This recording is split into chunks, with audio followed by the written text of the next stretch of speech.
Hi, I'm Matt here in Michigan. And I'm Randall here in Texas. Today, Matt and I are continuing down the list of summer movies that we can take a flashback look at. And today we're covering the 2001 film Wet Hot American Summer. It's got a super diverse cast, so hold on while I rail these names off. Margaret Moreau, Michael Showalter, Gian Garofalo, David Hyde Pierce, Paul Rudd, Christopher Maloney, Ken Marino, Amy Poehler, and in his film debut, Bradley Cooper. This is a movie that's directed by David Wayne. Yeah, it's a satirical comedy about the last day at a summer camp, a youth summer camp, and it's set in the 1980s. This is the last chance for the counselors and even the campers to hook up before they go back home from summer camp. This movie cost just under $2 million to make, but it earned less than $300,000 at the box office. And most critics did not like this movie at all. But there were a select few who really liked this movie, and it has a bit of a cult following to it. Netflix has even made like 2 series based off this movie.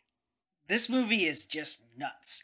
Now, I'll be honest with you guys, this is the first time that either Matt or I sat down and watched Wet Hot American Summer. And it's a bit of a mixed bag. I don't want to say it's bad, but at the same time I don't want to say it's like, great. It's got a paper thin plot of really just this being the last day of a summer camp. I think it's kind of filmed the way that it is, to be nuts, to be crazy. As a homage, like Matt said, it's kind of satire to the 1980s and 1970s camp movies. And if you took this movie out, which came out in 2001, and you plucked it down and said, okay, we're going to release it in 1981 when it's purportedly taking place, I think it would fit right in with some of the other films that we've done, like Vacation or Caddyshack. It plays like a 1980s film, and I think it does that on purpose. Oh, I totally think they did it on purpose. Watching this film, you're like, this sounds or looks familiar. I feel like I've seen a movie like this. And it's on purpose. It's, hey, we're going to make fun of every summer movie that you've seen. We're going to take a little bit from this movie, a little bit from that movie, and then we're going to throw it all together. This movie goes all over the place. Characters even change what they're doing and how they interact with different people. But, like Randall was saying, I think it's all by design. It never feels like just a bunch of gunk just thrown together and we're going to put out as a movie. I mean, it is that, but it feels on purpose. There's actually design to all the madness in this movie. Madness is the appropriate term. I mean, there's scenes in here.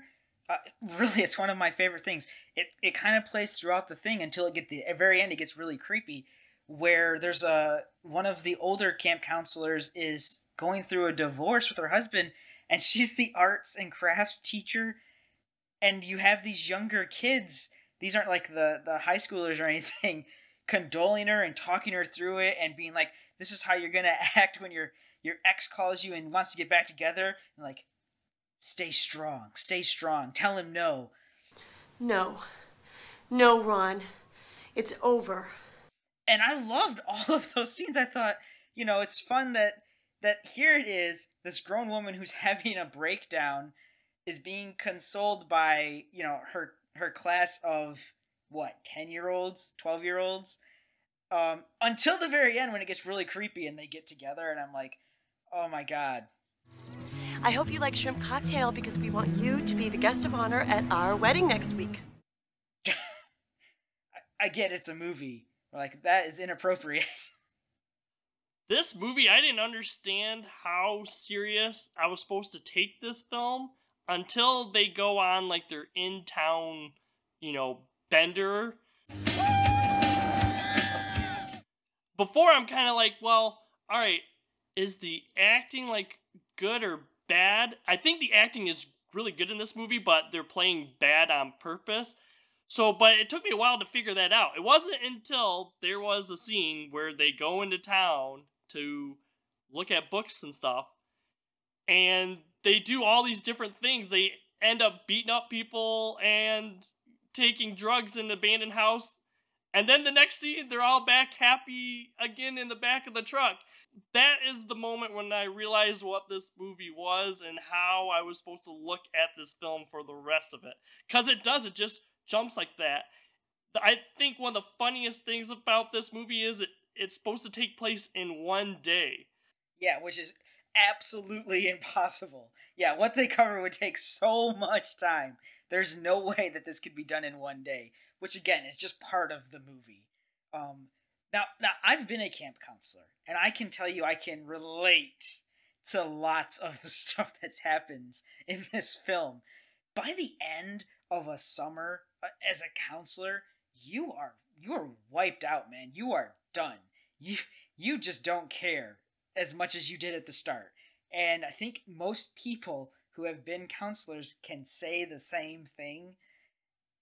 These characters definitely relay that, like, oh, I just can't make myself care enough anymore. Or I'm just too busy trying to get laid, which is definitely a thing that happens at summer camps. I'm just saying, it does. It's not something that they just plucked out of thin air. You gotta stick a gun, Victor. I would never ask. But it is fun. It's just satirical. Everything's amped up to 1,000%. They turned this one up to 11. You know. But my one of my favorite, I want to say favorite, one of the things about this film is like Paul Rudd's character. Such a complete slimeball. This is the kind of film that he was afraid would keep him from never becoming a respectable actor. But now he's, Ant-Man. I'm Ant-Man. Ant-Man? What, you haven't heard of me?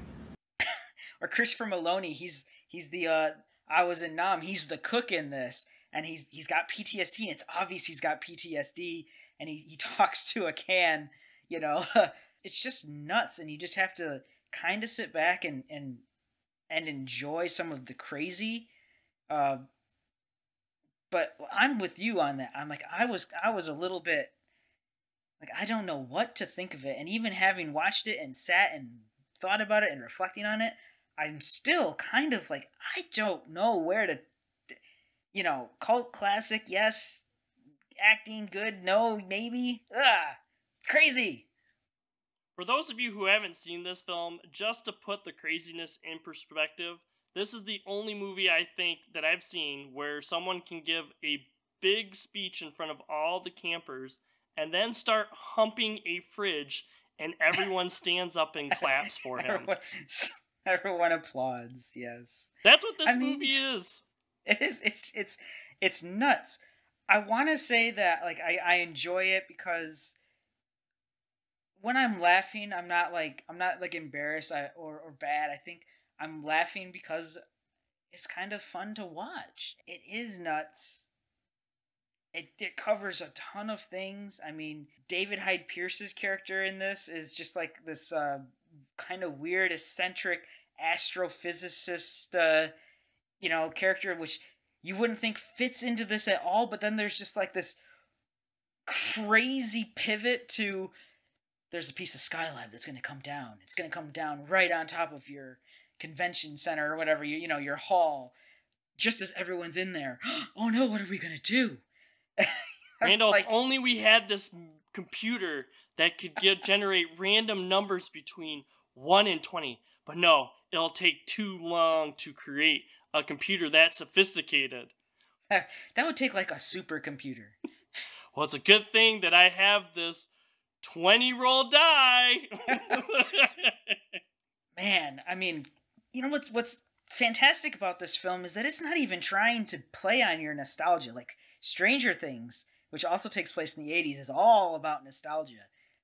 This movie might be taking place in the 80s, but it is definitely making fun of a lot of the things that happen. Not trying to be like, oh, remember that good time you had at camp? No, it's not doing that. Not at all. This is trying to subvert a lot of that, like movies that you saw and you recognize some of the tropes. You're like, I know where this is going to go, but this movie purpose is like, no, we're going to take it in the different direction. We know you think you know where this is going, but we're not going to go that route. One thing I would tell people, this feels a lot like a bunch of SNL skits put together in one movie. And I think that's greatly shown too with, we mentioned Molly Shannon and also Amy Poehler. Oh, yes. Good stuff. Amy Poehler is obviously SNL alum. I think this is 2001. She was probably still on SNL, or maybe not quite on SNL yet. Old man memory. But like her character pairs with Cooper's character, and it's pretty obvious to the audience early on that his character is gay. They have a pseudo gay marriage, and there's one scene in this entire film that's serious, and it's the gay sex scene. It's the only scene in this entire film where everything like slows down and is taken seriously. Other than that, everything is just out there. And what does that say about a movie where the most serious scene is actually a gay sex scene? Because it's something you don't see in these, what's supposed to be a comedy movie. Like I said, it's supposed to subvert your expectations and stuff for this movie, and that's for sure. It definitely does. Consider my expectations subverted. Having never watched it before and now watching it. I again, is it worth watching? I would say if you're a big fan of the 1980s kind of style of movies, the Porky's, The Vacation, Revenge of the Nerds, Caddyshack, which we've already done a review on, like, this is probably going to be pretty fun for you to watch. I don't know that it would hold up quite as well for a mainstream modern audience. I mean, it didn't do well, obviously, when it came out. One thing I think they could do, maybe if they did a modern version of this movie, it'd probably take place in the 90s, and it aimed towards people like Randall and I make jokes about all the 90s movies that we watched.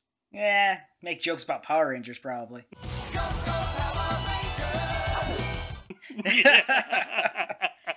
I wish I had like just clear thoughts on it, but maybe I have to watch it again to really see it.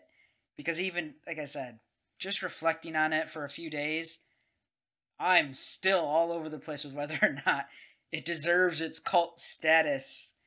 I mean, The Thing obviously deserves its cult status because it's a fantastic movie. Is this a fantastic movie, though? Yeah, I don't know if it's a fantastic movie. And I agree with you. This probably is a movie you need to watch multiple times just to pick out everything that they're referencing, everything they're trying to make fun of. And like I mentioned earlier, I didn't really catch where this movie was going until like partway through. And now with another viewing, I can go into the movie knowing exactly what I'm going to get, and I can pick out those finer details and stuff. So I would probably recommend, if you watch it once and do enjoy it, probably go watch it again or a few times. Maybe put a break in between watches. I don't know if I watch it over and over and don't over watch again. It back to back to back. Oh, man. So this is just a continuation of our summer movie series. We've got lots of different summer movies up and flashback reviews up. Make sure to check out our channel. If you like this sort of content, make sure to give us a subscribe, a like, ring the bell icon. If you always want to know when we're releasing new content, check us out on Facebook. We are going to let you know the day before what's coming up. Right now, I'm Randall here in Texas. I'll see everyone later. I'm Matt here in Michigan. Have a good day. Next time on No Market Media. Please consider checking out some of our other videos.